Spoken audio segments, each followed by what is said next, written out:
नमस्कार, मेरा नाम सौरभ शुक्ला और आप देख रहे हैं न्यूज़ 18। ईरान और अमेरिका के बीच जंग के 16 दिन बीत चुके हैं। व्हाइट हाउस के गलियारों में जो प्लान तैयार हुआ था वो ये था कि एक हफ्ते के भीतर ईरान के घुटने टिकवा दिए जाएंगे।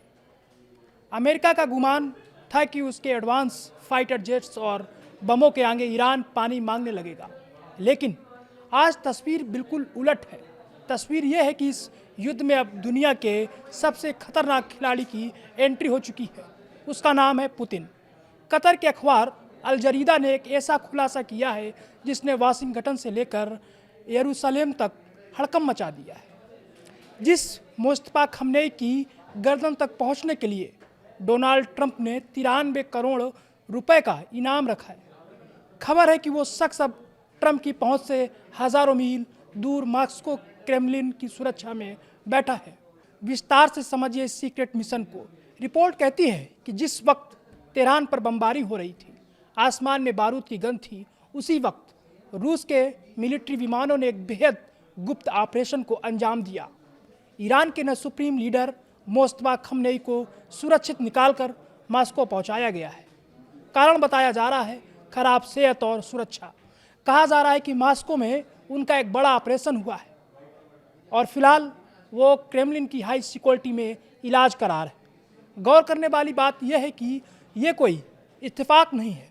जब ईरान ने मुस्तफा को नया लीडर चुना तो बधाई देने वालों में सबसे आगे पुतिन का नाम था, और अब खबर है कि खुद पुतिन ने ईरानी राष्ट्रपति मसूद पजेश्कियन से बात कर मुस्तफा को रूस बुलाने का प्रस्ताव रखा था। यानी रूस ने अब खुलकर अमेरिका के खिलाफ अपनी बिसात बिछा दी है। अब बात करते हैं डोनाल्ड ट्रंप के उस हथियार की जो फिलहाल फेल होता नजर आ रहा है। अमेरिका ने अपने रिवॉर्ड्स फॉर जस्टिस प्रोग्राम के तहत मुस्तफा खमनेई पर $10 मिलियन यानी करीब 93 करोड़ रुपए का इनाम रखा है। अमेरिका को लगा था कि पैसों के लालच में या अपनों की गद्दारी से वो मुस्तफा का ठिकाना जान लेगा, लेकिन अब क्या? मुस्तफा अब रूस में है। अमेरिका और रूस के बीच कोई समझौता या संधि नहीं हुआ है।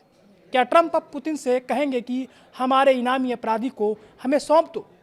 पुतिन का जवाब पूरी दुनिया जानती है। रूस ने न सिर्फ ईरान को नैतिक समर्थन दिया है, बल्कि संयुक्त राष्ट्र सुरक्षा परिषद में अमेरिका के हवाई हमलों को अवैध भी कहा था। पुतिन ने मुस्तफा को शरण देकर ट्रंप को चेकमेट कर दिया है। 16 दिन पहले शुरू हुआ ये युद्ध अब सिर्फ दो देशों की लड़ाई नहीं रहा। ये अब एक विश्व युद्ध की आहट जैसा है।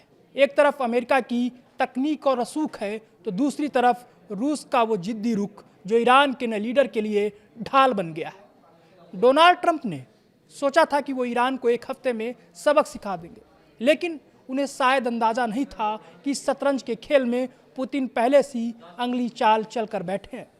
मुस्तफा खमनेई की गर्दन तक पहुंचना अब अमेरिका के लिए नामुमकिन सा हो गया है।